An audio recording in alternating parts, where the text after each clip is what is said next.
The lantern's glow. A young boy named Leo finds himself lost in a dark forest, but a mysterious lantern helps guide him home. Along the way, he learns about the importance of following the light and trusting its guidance, just as Jesus is the light of the world. Lost in the dark. Leo ran through the woods, his feet crunching on fallen leaves. The sun had set faster than he expected, and now everything around him was swallowed by darkness. He had been playing by the river, but when he tried to go home, he had taken a wrong turn. Now, he was lost. The trees stretched tall and shadowy, their branches swaying like whispering fingers. He tried to remember which way led home, but every path looked the same in the dark. His heart pounded.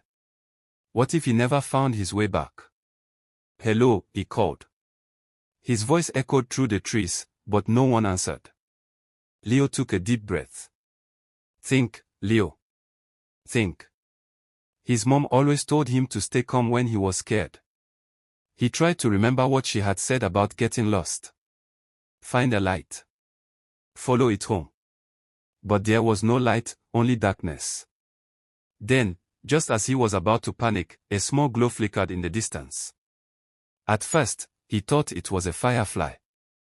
But no, the light was steady and warm, like a candle's flame.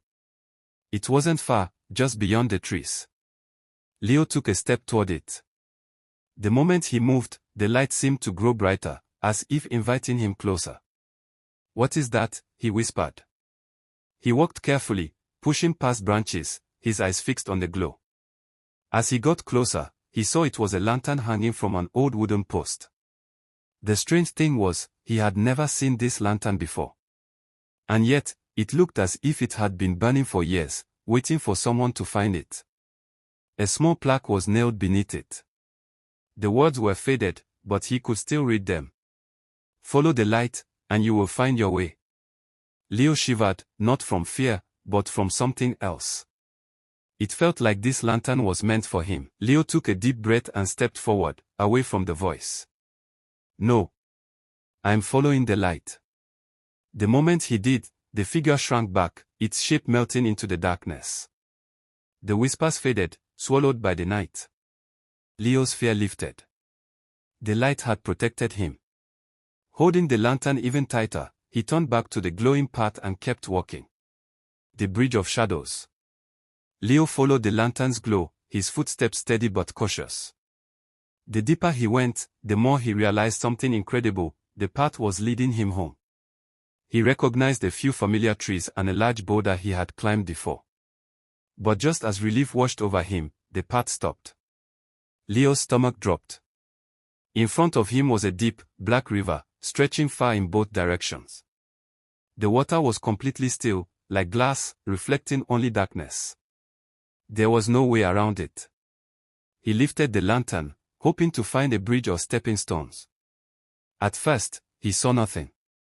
But then, the glow revealed something: a narrow wooden bridge, barely visible, stretching across the river.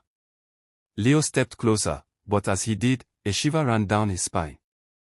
The bridge looked weak, like one wrong step could send him into the dark waters below. He bit his lip. "I can't do this." Home in the light. Leo hurried toward the warm glow ahead. His heart pounded, not with fear, but with excitement. The trees were thinning, the darkness lifting. He was almost home. Then, through the branches, he saw it, his house. The porch light shone brightly, just like it always did when his parents were waiting for him. "I made it." Leo gasped, running the last few steps. He burst out of the forest and onto the familiar path leading to his front door. The moment his foot touched the grass, the lantern's glow flickered. Leo looked down.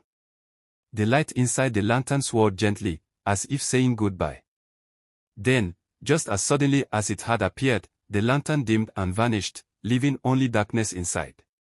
Leo blinked in surprise, but he wasn't afraid. He didn't need the lantern anymore.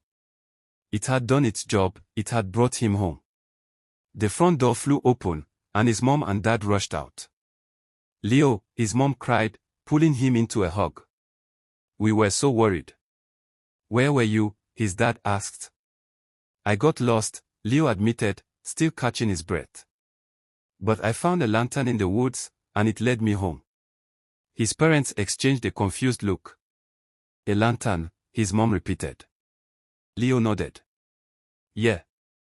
It was hanging on a post, and it had a message, follow the light, and you will find your way. His dad frowned. Leo, there's no lantern in those woods. Leo opened his mouth to argue, but then stopped. Something inside him told him that the lantern hadn't been just an ordinary light. It had been something more, something special. Later that night, as he lay in bed, Leo thought about the lantern's glow and how it had protected him, guided him, and led him home. Then he remembered something he had heard at church. I am the light of the world. Whoever follows me will never walk in darkness, but will have the light of life. Leo smiled. Maybe the lantern hadn't just been light.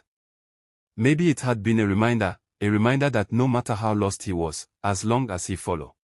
As he followed the true light, he would always find his way home. And with that thought in his heart, he closed his eyes and drifted off to sleep.